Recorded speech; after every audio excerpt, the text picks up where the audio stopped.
Vamos dar início, então, à programação da noite de hoje, de experiências exitosas, que foi uma sessão que foi incluída na Semana Pedagógica, visando apresentar os trabalhos que são desenvolvidos pelos projetos de pesquisa, de ensino e de extensão aqui do campus, para que a gente possa se conhecer melhor. Muitas vezes, alguns projetos tão interessantes são desenvolvidos no campus e a gente não conhece, né? Porque não são da nossa área, enfim, e no nosso dia a dia a gente perde essa oportunidade. Então, selecionamos 10 projetos, foram apresentados em 3 dias, e essa é o terceiro momento de apresentação das experiências exitosas. Nós já tivemos a apresentação da arquitetura também, que o Luciano também participou com a gente, e hoje teremos a apresentação das professoras Daniele e Mariane.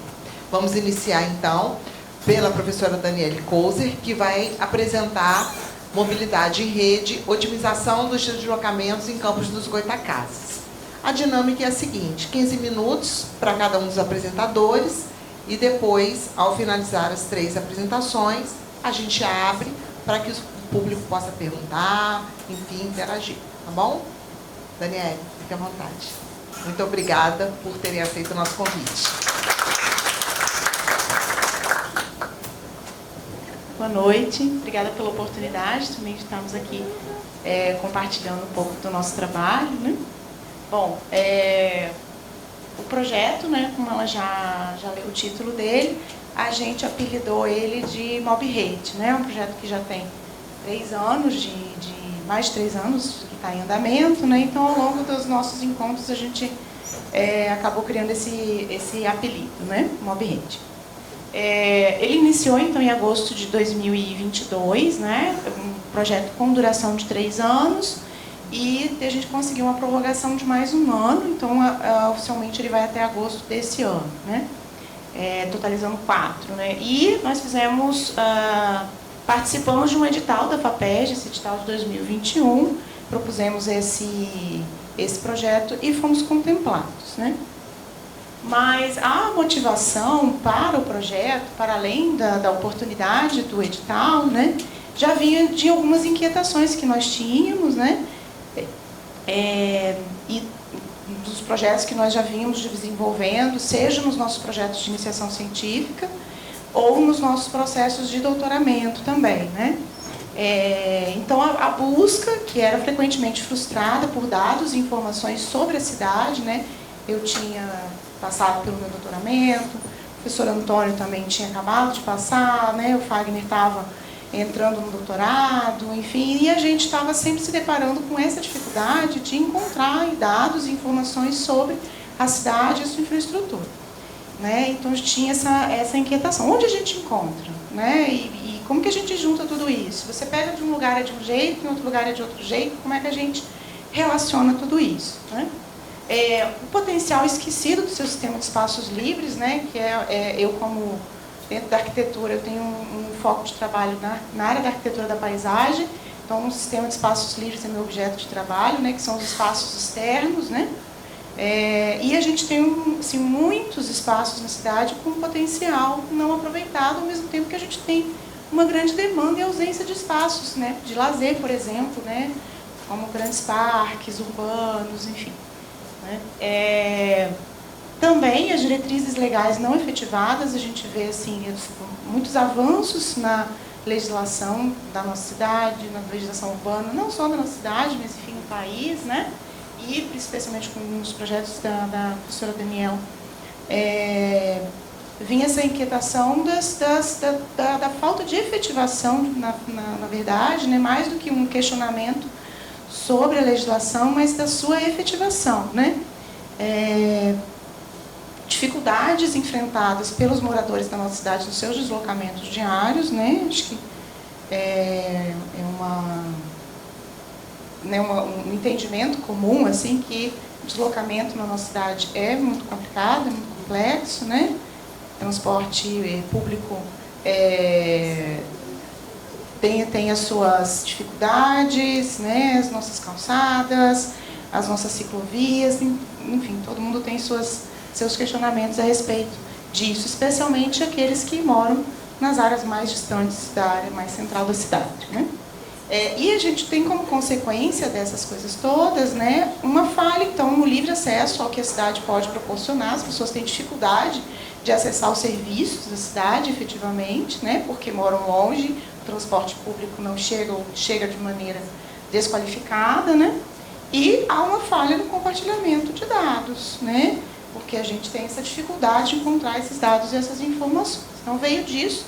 E aí o objetivo, então, era contribuir com o planejamento da mobilidade urbana na cidade, né? O edital da FAPESD focava na questão da mobilidade, nós tínhamos todos esses questionamentos, né? O Luciano, que está no projeto também, sempre trazendo esse questionamento dos dados, né? Como eles eram compartilhados, enfim. E eu já tinha projetos, para além do sistema de espaços livres, mas com um olhar focado no espaço da rua, na mobilidade ativa. Então, o edital da FAPESD, que tinha essa temática específica, né, uniu essas nossas motivações, né? E aí, então, o objetivo de contribuir, gerando diretrizes e indicadores de qualidade que pudessem contribuir com esses deslocamentos, né, no tempo, na qualidade deles, né? O objetivo de utilizar a tecnologia da informação e comunicação como uma ferramenta para otimizar os processos decisórios, né, ou seja, contribuir com o poder público nos seus atos decisórios, né, e democratizar a informação para todos, né. Desenvolver também procedimentos que fossem aplicados em outros recortes. Então, a gente não chegou a aplicar em outras cidades, a gente ainda aplica em Campos, né. A gente acabou constituindo um laboratório chamado MobRede, e a gente iniciou esse processo de mapeamento, que eu vou mostrar para vocês rapidamente, e vamos dar continuidade aos mapeamentos, né, enfim, continuamente. Mas as metodologias que foram desenvolvidas, as ferramentas, elas são compartilhadas tanto, né, nas publicações que eu vou mostrar para vocês, e isso pode ser aplicável em outras cidades, né? A gente fala disso também nas nossas publicações, né? Bom, enfim, eu não tenho como trazer todas as nossas discussões, mas tudo que a gente tem feito nos dá bases, né, para a gente discutir a mobilidade urbana em si, né, que não envolve só o movimento de um lugar para o outro, mas incorpora todas as dinâmicas ligadas às condições sociais, históricas e políticas, né? A gente vê, então, a mobilidade como uma expressão das desigualdades sociais, né, nesse sentido, e a gente pode trazer discussões sobre a forma urbana, né, os nossos estudos, levantamentos e mapeamentos são focados metodologicamente no estudo da forma urbana, nas metodologias morfológicas, de análise morfológica, construção de processos metodológicos para geração de dados e informações, né, e também a questão da democratização dos dados pelas tecnologias da informação e comunicação, né? Então, trazendo a discussão sobre o direito à cidade, sobre o direito ao acesso à informação, acesso aos serviços da cidade, enfim. Né? Bom, a equipe, ela iniciou com 5 professores, né?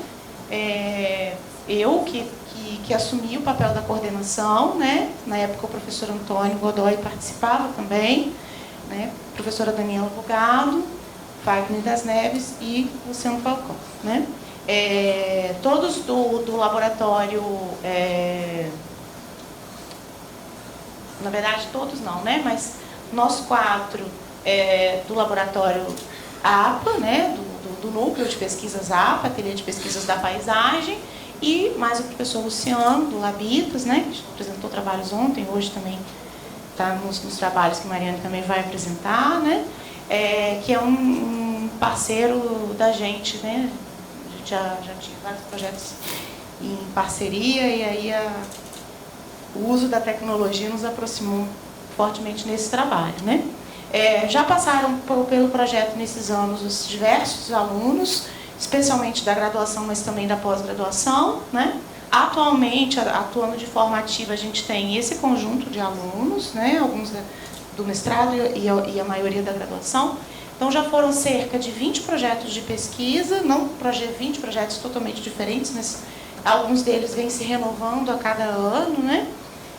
pelo menos 6 pesquisas de mestrado e mais de 30 estudantes de graduação já passaram, então, pelas diversas etapas desse projeto. A gente tem algumas parcerias, né, como a Rede Nacional de Pesquisas Quapacel, que é o Quadro do Paisagismo no Brasil, Sistema de Espaços Livres, que é uma rede de pesquisas na área de arquitetura, focada na área da arquitetura da paisagem. Dentro do Quapacel tem um grupo de pesquisas, como o nosso núcleo daqui, né, o núcleo da UFRJ, o CEL-RJ, que foi coordenado pela minha professora do doutorado, que foi professora de Antônio também, e a parceria ela se fortaleceu. Né? Então, a gente tem trocas, estamos próximos, né, no mesmo estado. A parceria com o Labitas, né, entre o núcleo APA e o núcleo Labitas, né, que são os componentes do projeto estão nesses núcleos. Né? O Observatório das Metrópoles também, mais diretamente com a participação da professora Daniela, mas sempre desenvolvendo eventos, projetos, né, produções junto com a gente. Né?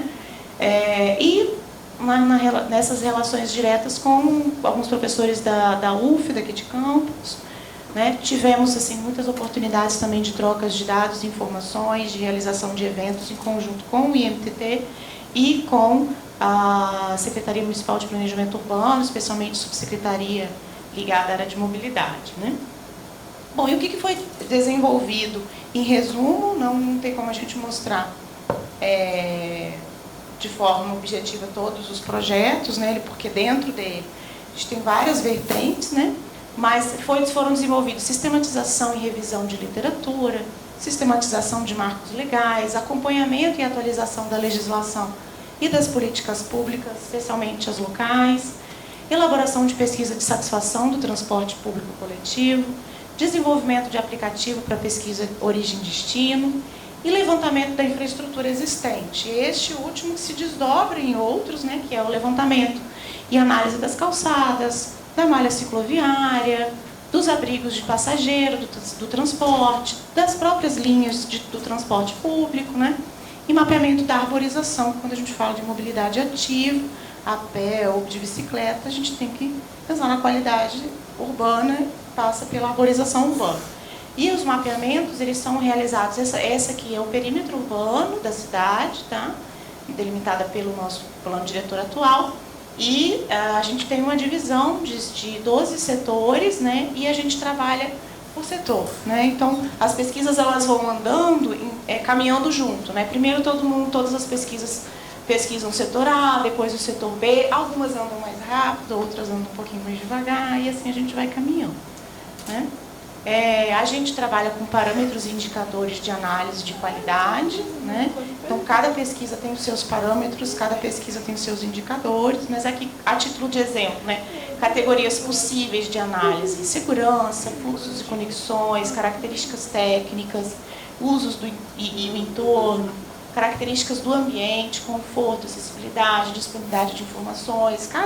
A análise de calçadas vai trabalhar com algumas categorias, a análise dos pontos de ônibus vão trabalhar com outras categorias, e cada categoria dessa tem um conjunto de indicadores, né?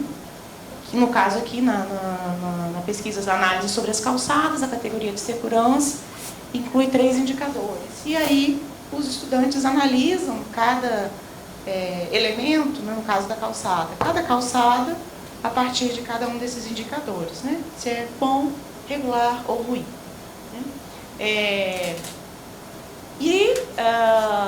O que foi desenvolvido assim também de uma forma mais resumida, a gente pode dizer, foram procedimentos metodológicos para cada tipo de levantamento. A gente tem um procedimento desenvolvido, né? Foram gerados dados e informações, e de forma mais palpável, vamos dizer assim, foi a construção do site e do painel do MobRede, né?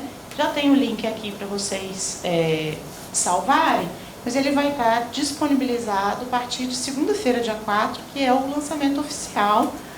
Vocês vão ter um spoiler aqui agora.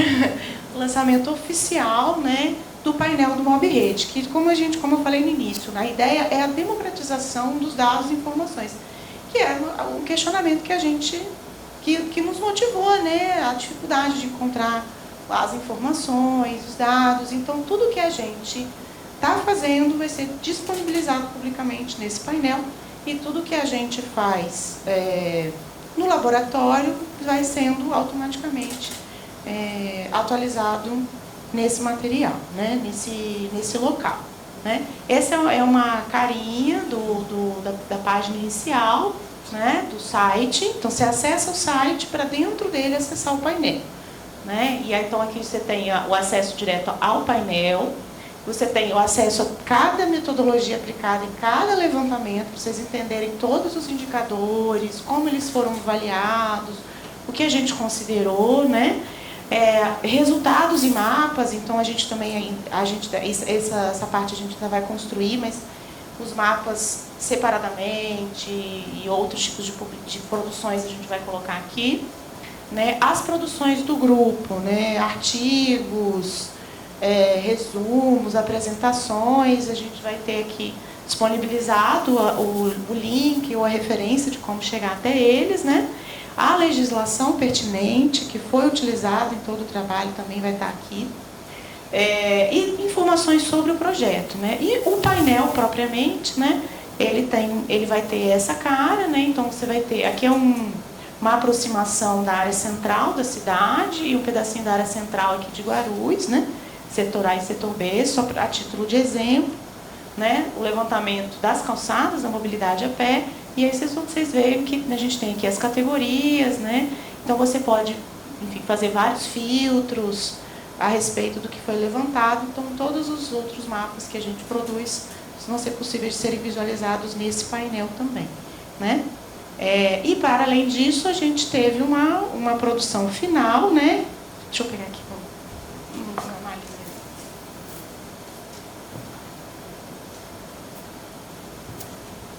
Que nós produzimos aí, como eu falei com vocês, a gente teve um fomento da FAPERJ, então a gente teve a oportunidade de fazer, para além do e-book, a versão impressa, né? Também um spoiler, que vai ser lançado segunda-feira.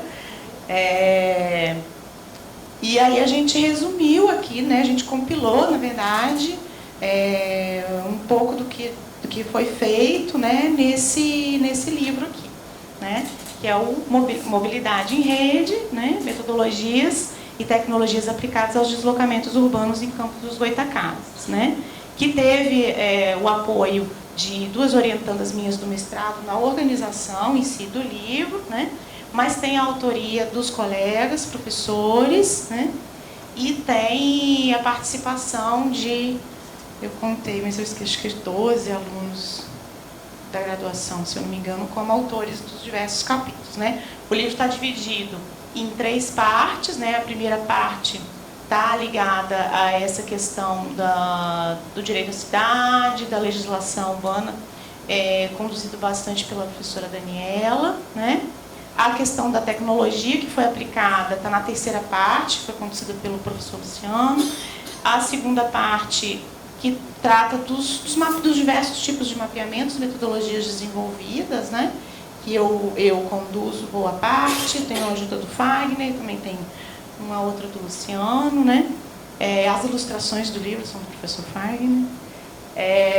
E já deixo aí o convite para vocês, na segunda-feira, dia 4, às 19 horas, no hall do 6º andar, no andar da arquitetura. A gente vai estar fazendo o lançamento oficial do livro, do painel, vai estar a partir de segunda, então, aberto para acesso ao público, e a distribuição do livro também impresso. De novo, aqui o link do painel, o e-mail do MobRede e os nossos e-mails de contato dos 4 professores responsáveis. Obrigada.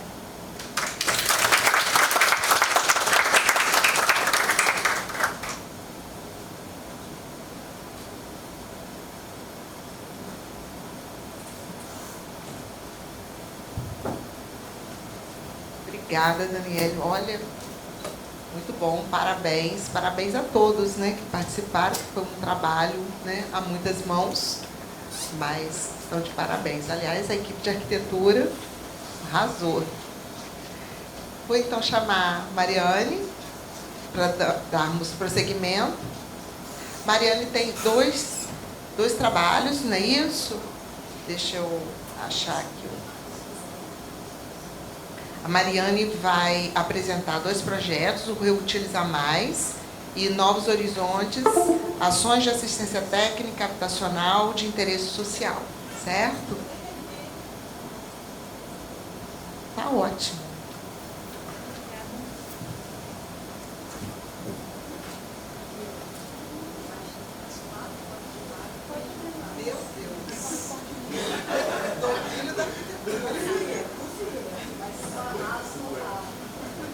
Gente, boa noite.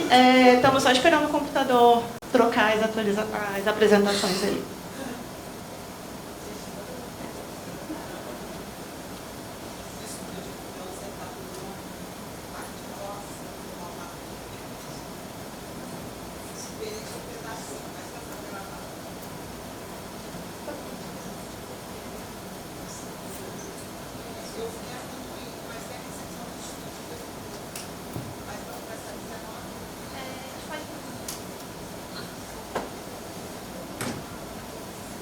Bom, boa noite.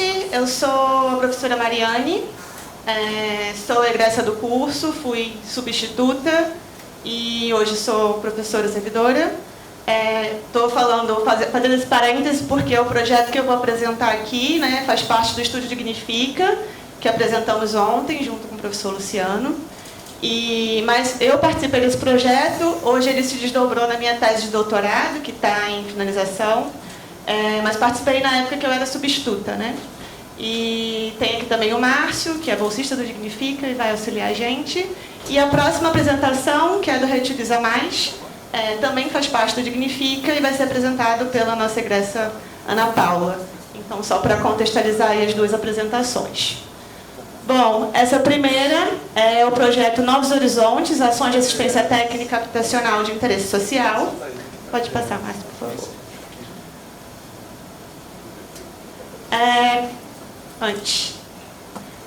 Como eu falei, é um projeto de extensão que está inserido no Estúdio Dignifica. O Estúdio Dignifica a gente apresentou ontem, né? Atualmente é o nosso núcleo de extensão, aqui no IFE, vinculado ao curso de Arquitetura e Urbanismo e ao mestrado, né, de Arquitetura e Tecnologias.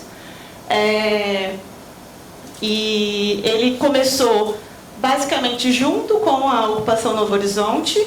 Então, esse projeto ele vai ter o financiamento, o apoio e o fomento do Conselho de Arquitetura e Urbanismo do Estado do Rio de Janeiro, onde a gente submeteu ao edital de apoio à assistência técnica em interesse social e ganhamos o primeiro lugar. O segundo lugar do edital, né, Demetrio Anastácio, também foi nosso, do Dignifica, que apresentamos ontem também, o Luciano apresentou, o ATIS de todos. E o primeiro foi o Novos Horizontes. Como a gente falou ontem na apresentação, as demandas do Estúdio Dignifica não costumam nem sempre chegar por uma busca nossa, né, por uma procura nossa. Geralmente são demandas externas. E o caso da Ocupação Novo Horizonte foi isso, né? Chegou até nós no momento da pandemia, ali ainda, né, em 2021, uma ocupação que estava acontecendo aqui na cidade de Campos, em um conjunto habitacional fruto do Minha Casa Minha Vida. E o pessoal do Núcleo de Estudos da Cidade, Cultura e Conflitos da UENF, através da professora Luciane Silva, chegou até nós, né, com uma demanda. Eles estavam acompanhando todo o processo de ocupação desse conjunto, naquele momento, né, de vulnerabilidade social daquelas famílias que estavam ocupando as casas. E a gente conseguiu, se interessou pela demanda, né, fazia sentido com o momento que o Dignifica estava ali se formando, buscando, né, um projeto de extensão que fosse multidisciplinar, interinstitucional e com essa questão da moradia digna. Então, a gente conseguiu construir o projeto, submeteu ao edital do CAL e ganhamos o primeiro lugar. Pode passar, Márcio, por favor. E aí, o que é a Ocupação Novo Horizonte, né? Como eu falei, é um conjunto habitacional. Ele está no distrito de Guarulhos, depois ali do aeroporto. Então, do lado de outros 2 conjuntos, aqui a gente tem um zoom. São 772 casas no meio de outros 2 conjuntos habitacionais, né? Que aí vão totalizar mais de 2.000 casas, quase 3.000 casas ao todo.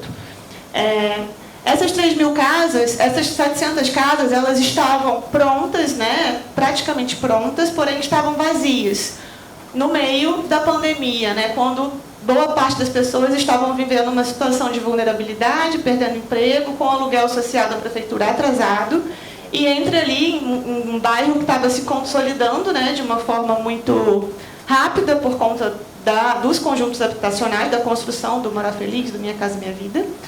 Então, o que aconteceu foi que várias famílias, centenas de famílias, se organizaram para ocupar essas casas porque elas estavam sem casa, né? Sem casa, sem emprego. E, enfim, isso aconteceu em abril de 2021. Pode passar, Márcio, por favor. Então, o nosso projeto nasceu, né, através dessa demanda do pessoal do núcleo da UENF, para oferecer assessoria técnica cidadã e interdisciplinar frente à ameaça de reintegração de posse, né, que acontecia naquele momento como uma ameaça violenta de retirada dessas famílias do conjunto habitacional. A construtora, que ainda era responsável pela casa, cercou todo esse conjunto, né, colocou seguranças ali para ameaçar essas famílias, para retirar elas das casas.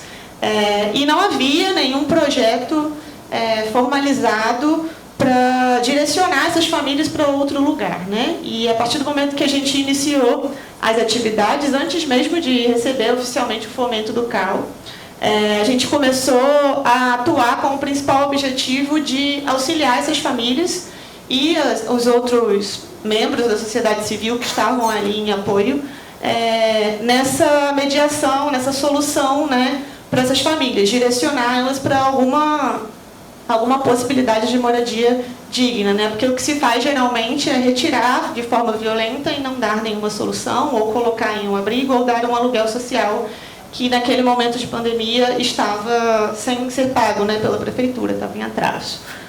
E a gente enxergou também como uma possibilidade de realizar a extensão universitária via ATIS, que era uma coisa que já vinha sendo feita por algumas outras instituições, mas tem aí um desafio, né? O desafio da extensão em si, em lidar com situações reais e situações de conflito fundiário, de regularização fundiária, que é muito complexa. E então a gente entrou com esse principal objetivo. Pode passar, Márcio, por favor. Pode passar também. E disso, né, se desprendeu outros objetivos, né, além de dar diálogo e visibilidade para a questão da moradia digna e o direito à cidade, que no momento, naquele recorte da pandemia, né, se fez ainda mais importante do que já é como um direito básico, auxiliar na construção de instrumentos de luta e na legitimação da reivindicação dessas famílias que estavam ocupando as casas, não só delas, mas também daquelas que receberiam a casa formalmente, né, estavam listadas ali pela prefeitura, sorteadas, nem todas ocuparam, algumas sim, outras não.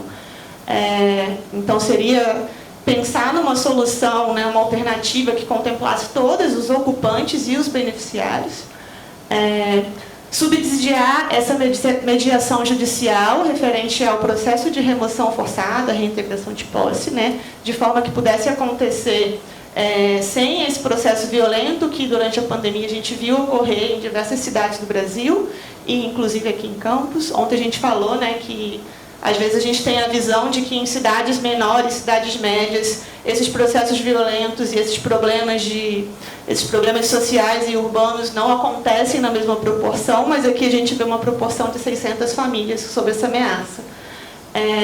Contribuir para a preservação e memória da ocupação, né? A gente também chegou num território onde a coesão ali, a organização social, ela não estava... ela não era linear, né? A gente tinha momentos muito flutuantes de organização social, então a gente acabou participando muito desse processo também. E integrar o ensino, a pesquisa e a extensão de forma interdisciplinar e interinstitucional. A gente começou trabalhando com essa parceria com a UENF, e depois tivemos alunos, né, de graduação, do mestrado, e também alunas de psicologia da UF.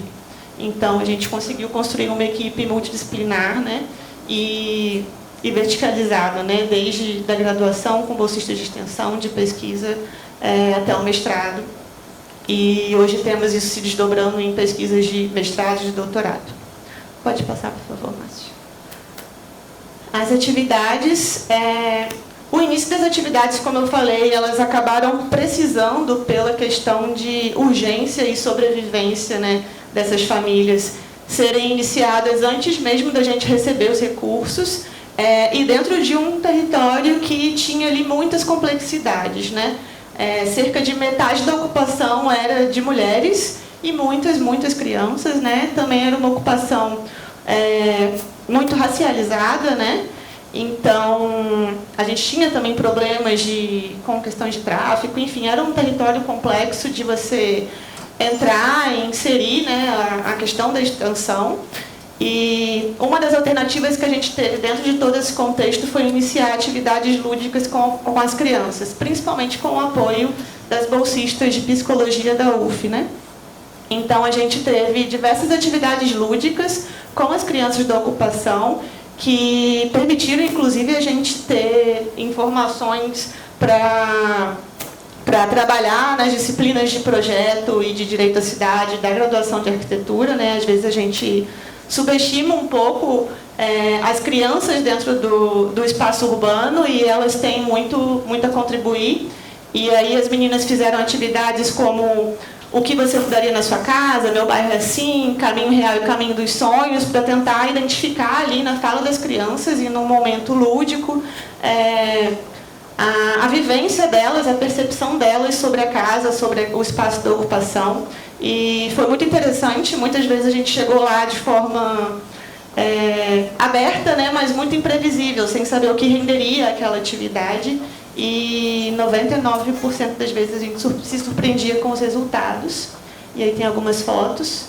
Pode passar, por favor.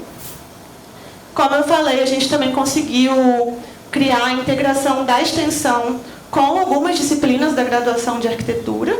E aí 2 das disciplinas foi a de Direito à Cidade e Direitos Humanos, onde os alunos produziram cartazes informativos, né, de temas relacionados a questão urbana, a questão da moradia, ao direito à moradia digna, ao direito à cidade, a questão do que é uma casa adequada, né, que não é só uma casa, é a casa e todo o espaço onde ela está inserida, é o direito ao transporte, é o direito à mobilidade, o direito a ter uma escola, uma creche, um posto de saúde próximo.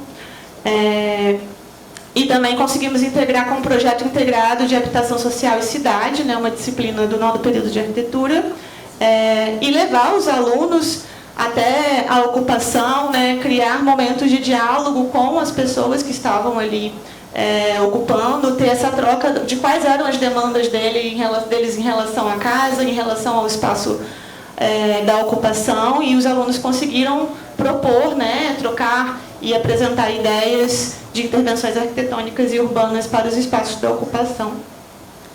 Pode passar, por favor, Márcio. A gente também organizou alguns eventos culturais ligados ao fortalecimento comunitário da ocupação, e um desses eventos foi a comemoração, né, o evento comemorativo de 2 anos da ocupação, que o Luciano até pontuou ontem. A gente fez a projeção nas casas, que foi aquele momento das pessoas se verem nas casas, né, de estarem ali passando por todas essas questões super difíceis, desafiadoras da pandemia, mas estarem ali, né, de alguma forma resistindo durante 2 anos. No final das contas durou quase 4. Como ocupação, né, as pessoas ainda estão lá e vivendo desafios que têm uma continuidade.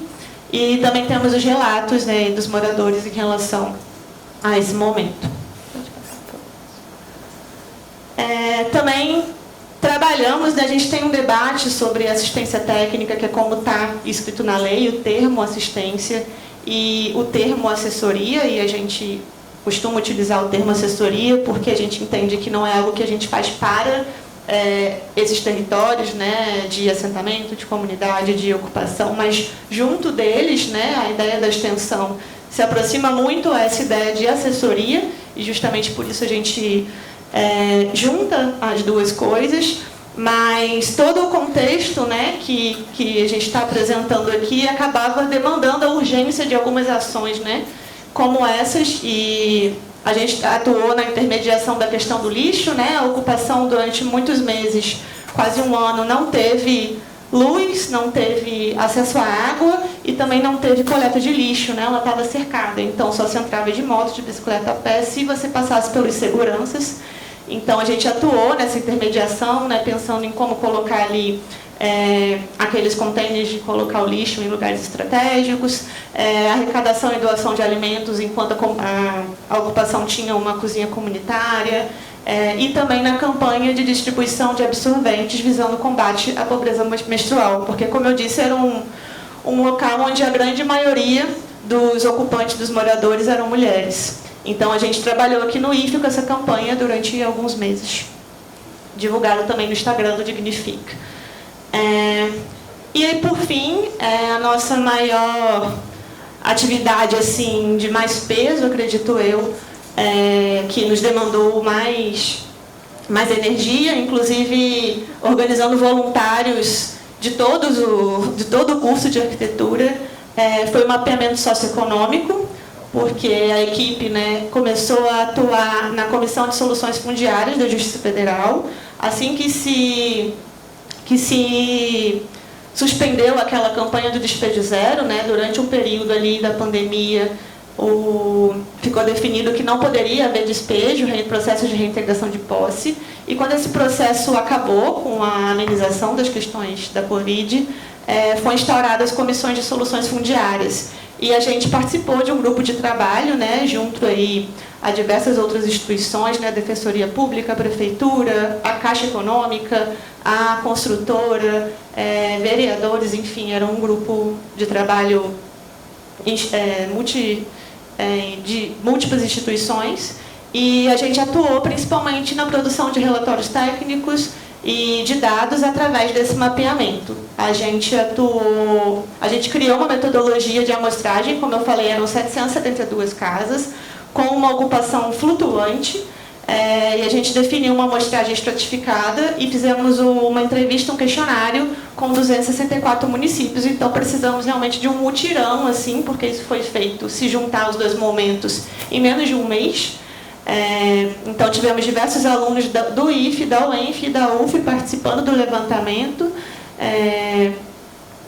E com esse mapeamento, né, com esses dados que identificava que as famílias que estavam lá, né, elas tinham uma situação que fazia com que elas tivessem direito a ter aquelas casas. As casas já estavam com muitas alterações, né, apropriações dali, porque era uma casa das pessoas que estavam ocupando, e através disso a gente conseguiu embasar uma proposta formal dentro da Comissão de Soluções Fundiárias, que acabou fazendo com que a Prefeitura assumisse a titularidade das casas, né, resolvendo esse processo da reintegração, e as pessoas recebessem os títulos de posse, o que aconteceu no meio do ano passado. A gente tem algumas fotos desse momento, deixando claro que o reconhecimento da posse, acho que foi um passo muito importante, né, e como eu disse, deu uma definição aí para a nossa atividade. Porém, isso não resolve muitas das situações que as famílias que moram na Novo Horizonte ainda vivem, não só as que moram lá, mas como em diversos conjuntos habitacionais periféricos de um modo geral. Pode passar mais, por favor.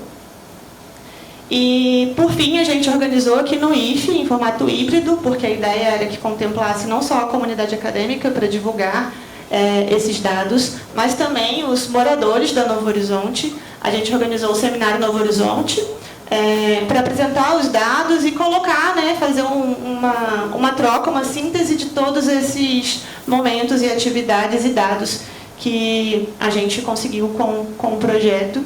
E foi muito interessante, a professora Luciane estava lá na ocupação, a gente fez chamada de vídeo, teve uma troca. E aí fechamos com o seminário. Pode passar, Márcio, por favor.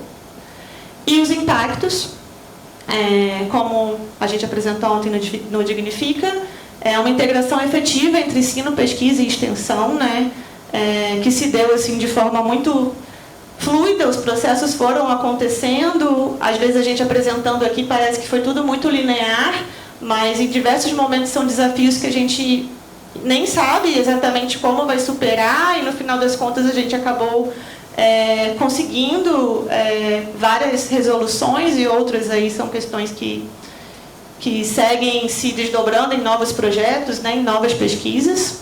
E a gente, como eu falei, teve TFGs, teve as nossas próprias produções em congressos nacionais, congressos internacionais, pesquisas de mestrado e de doutorado.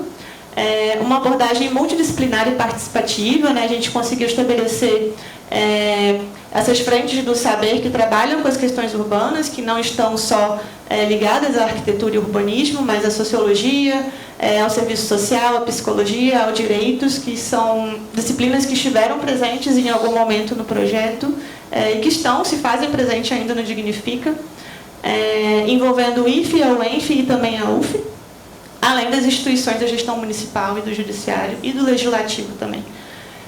Uma formação crítica e ampliação do repertório dos estudantes, né, principalmente com a integração das disciplinas e com a grande mobilização que a gente teve nas atividades da extensão.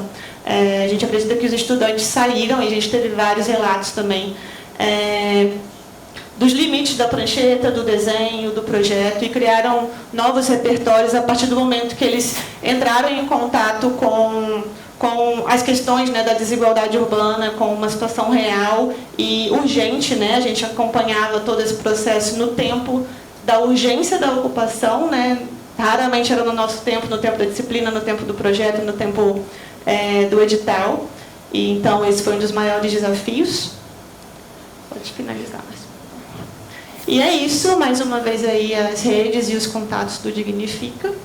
E agora a gente vai apresentar o Reutiliza Mais, que também é um projeto vinculado ao Dignifica, mas eu vou passar a palavra para Ana Paula, que está participando aí ativamente das atividades.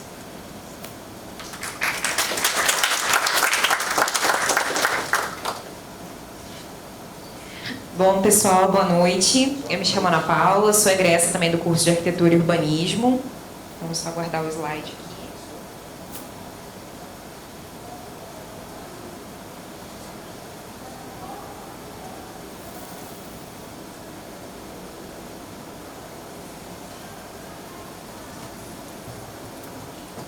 Bom, como eu disse, sou egressa do curso de Arquitetura e Urbanismo, também sou membro voluntário, né, do Estúdio Dignifica, e hoje eu vim apresentar para vocês um pouquinho do Reutiliza Mais, que é um projeto nosso desenvolvido dentro do estúdio. Pode passar, por favor, Márcio. Mas para falar, né, do Reutiliza Mais, a gente tem que trazer a questão do estúdio. Eu sei que vários projetos já trouxeram aqui o estúdio, mas é importante a gente entender esse contexto. O Dignifica, ele é resultado, né, do projeto de extensão Arquitetura de Todos, e que está inserido no Labitas, né, que é o Laboratório de Inovação, Tecnologia e Arquitetura Social.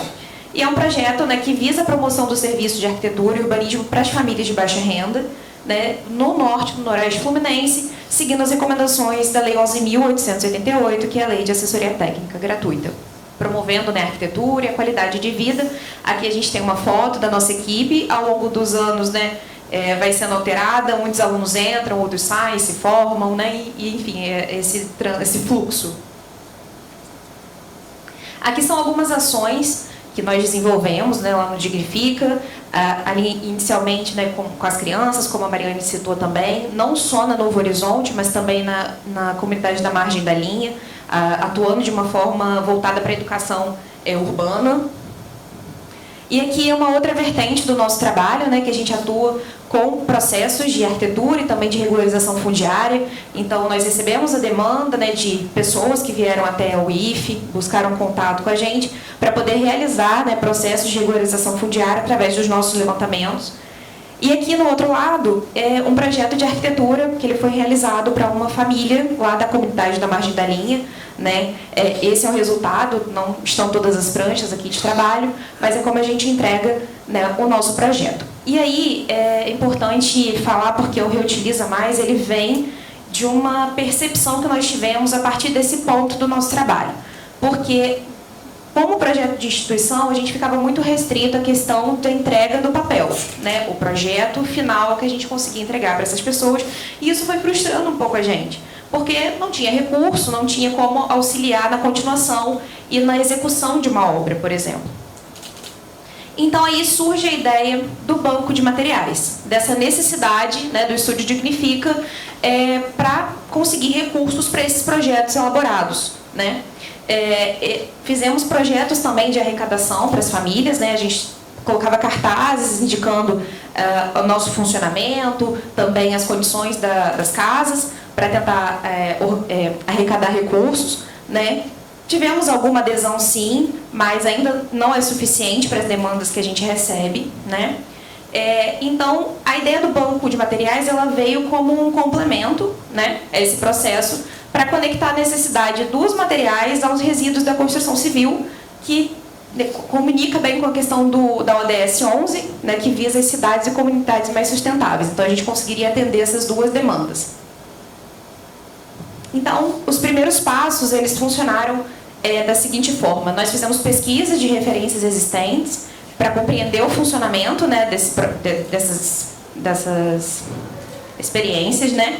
E a partir disso também definir os nossos processos e as etapas. Então foi elaborado, né, uma espécie de fluxograma em que a gente construiu, sendo que a doação ela poderia ser feita por um anúncio no Instagram, na rede social, ou por um bazar solidário. E aí, concomitante com isso, nós fizemos a elaboração de um manual de doação para que as pessoas pudessem saber as condições adequadas para a doação desse material, não ser apenas um descarte. E, com o decorrer do processo, nós identificamos alguns obstáculos.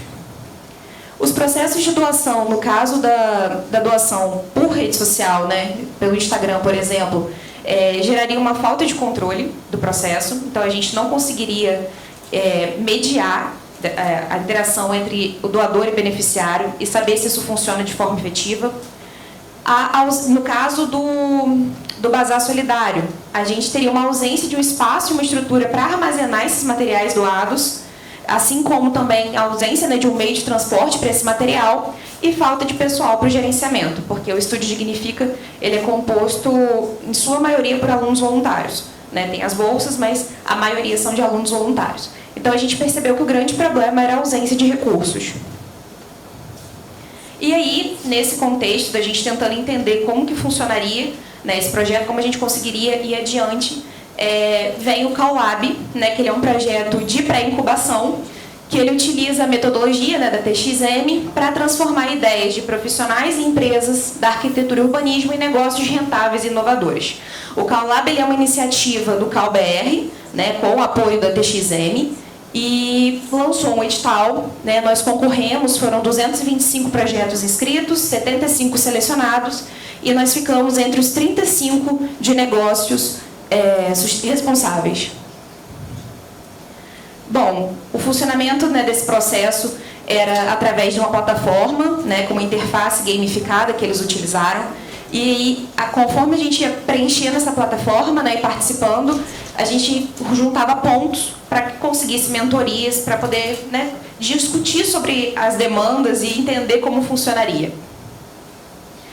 Bom, nós participamos de encontros virtuais, preenchemos as atividades na plataforma, realizamos mentorias com profissionais especializados de diversas áreas, da parte administrativa, da parte legal também, e elaboramos e apresentamos o pitch final, né? Aqui são algumas das mentorias, e lá a nossa organização para preenchimento dessas atividades. Nós dividimos entre os membros da equipe.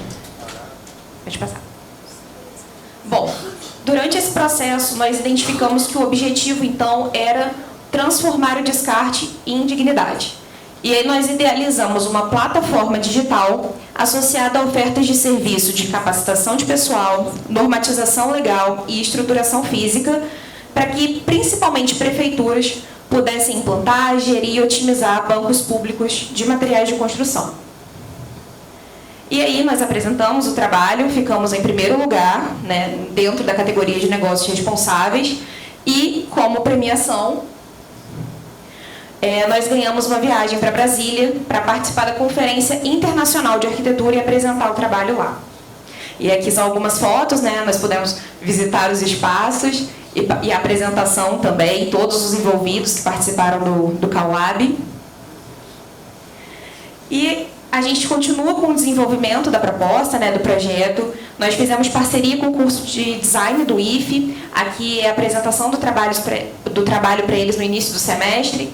E eles já desenvolveram a interface da plataforma para a gente. E a gente tem a intenção de realizar a programação do sistema de gestão em parceria com o curso de engenharia da computação. Mas, para além disso, agora, no momento atual, nós estamos fundando a associação Reutiliza Mais. O nosso intuito é, por meio disso, conseguir participar de editais de fomento para continuar, né, o processo e criação dessa plataforma de fato. Bom, participamos também de alguns eventos. Esse evento é do I3E, que é um ramo aqui do Instituto Federal Fluminense, né? Foram oficinas e palestras, foi na comemoração dos 10 anos do Polo de Inovação. E aí teve uma competição também de pitch, onde nós, né, obtivemos o primeiro lugar. Inclusive, a professora aqui presente também julgou nosso trabalho e foi muito bom. E tivemos também divulgação, né, do nosso trabalho, um reconhecimento aqui pelo IFE, né, mas também pela Folha, o jornal Folha, e aí tanto nos sites como também nas redes sociais.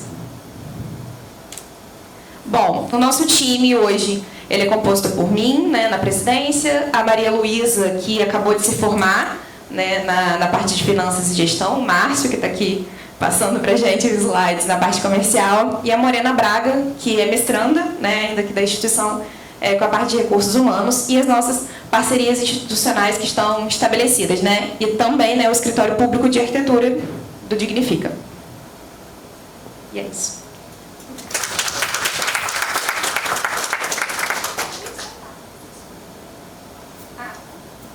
Contato.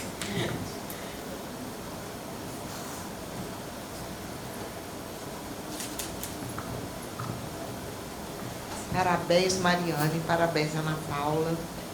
Olha, por tudo que eu assisti durante essa sessão, eu posso dizer que eu vi nesses projetos da arquitetura o nosso instituto. Por quê? Se tem ensino, pesquisa, extensão, participação interinstitucional, você tem várias instituições integradas. No nosso instituto, vários cursos atuando numa mesma proposta, atuação na nossa região de abrangência. Gente, muito lindo o que vocês fazem, eu estou assim, realmente, parabéns. E assim, Boinar falou logo na abertura que vai ter isso provavelmente vai ser divulgado em breve, uma inscrição para experiências exitosas na rede, para serem apresentadas na Rede Tech. Então, acho bom, seria interessante a gente ficar atento a esses prazos, os colegas também, né, para escrever, porque nós tivemos muitos projetos interessantes sendo apresentados durante essa semana, né, não só da arquitetura, como de outras áreas também, e vale a pena nós submetermos os projetos da nossa instituição, né, divulgar o que é que se faz. Vou abrir, então, para perguntas, se algum colega quiser fazer alguma pergunta, alguma colocação. Não? Então, vou encerrar. Muito obrigada mais uma vez, parabéns, e que venham outros momentos para que a gente possa compartilhar tudo isso que a gente presenciou aqui com a nossa comunidade. Tá bom? Obrigada, gente.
Agora 2 lá, agora